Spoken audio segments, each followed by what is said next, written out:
अहम ख़बर के ॾियूं। लालू रैंक में पुलिस जो अनोखो कारनामो साम्हूं आयो है। 9 वरियनि जे नीगर खे गिरफ़्तार कयो आहे।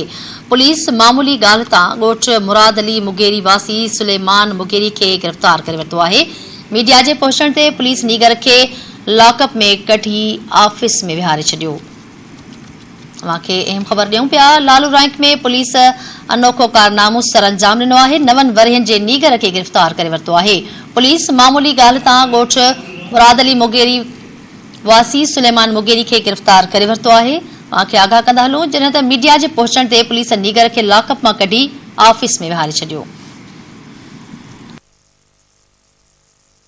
अहम ख़बर के ॾियूं पिया नाज़रीन। पुलिस अनोखो कारनामो सरअंजाम ॾिनो आहे। लालू रैंक में पुलिस पारां अनोखो कारनामो कयो वियो आहे। 9 वरियनि जे नीगर खे गिरफ़्तार करे वरितो आहे। पुलिस मामूली ॻाल्हि तां ॻोठ मुराद अली मुगेरी वासी सुलेमान मुगेरी खे गिरफ़्तार करे वरितो आहे। तॾहिं त मीडिया जे पहुचण ते पुलिस नीगर खे लॉकअप मां कढी ऑफिस में विहारे छॾियो। दहती TV news reporter Ranu Khan Mugheri line ते मौजूद आहे। जी राणू खान, कहिड़ा तफ़सील आहिनि?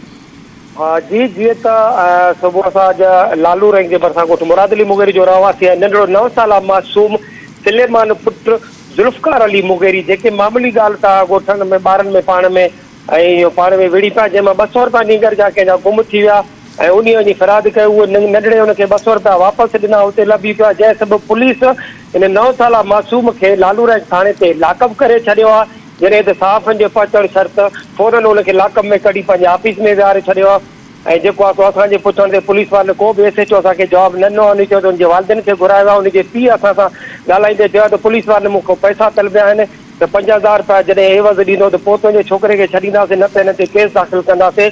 जॾहिं त पुलिस जेको आहे हुनजो नंढड़े जे पीउ जो चवणु आहे त शहर में जेको आहे समाजी बुरायूं उरूज ते हलंदा आहिनि। चोर, लोफर, मंशात फरोश ऐं जुआ सरेआम हले थी। उते पुलिस पंहिंजो किरदारु नथी निभाए ऐं मासूम ॿारनि ते जेको आहे सो उन्हनि खे लॉकअप कयो थो। हिननि मुतालबो कयो आहे इदारनि खां, DIG लाड़काणो, SSP कंबर शहदाद कोट खां त जेको आहे सो लालू रैंक पुलिस जे ख़िलाफ़ कानूनी कार्रवाई कई वञे त जीअं इलाइक़े में जेको आहे सो ख़ौफ़ हैरास ख़तमु थी वञे। जी ठीकु आहे, वॾी महिरबानी तफ़सीलनि जे लाइ।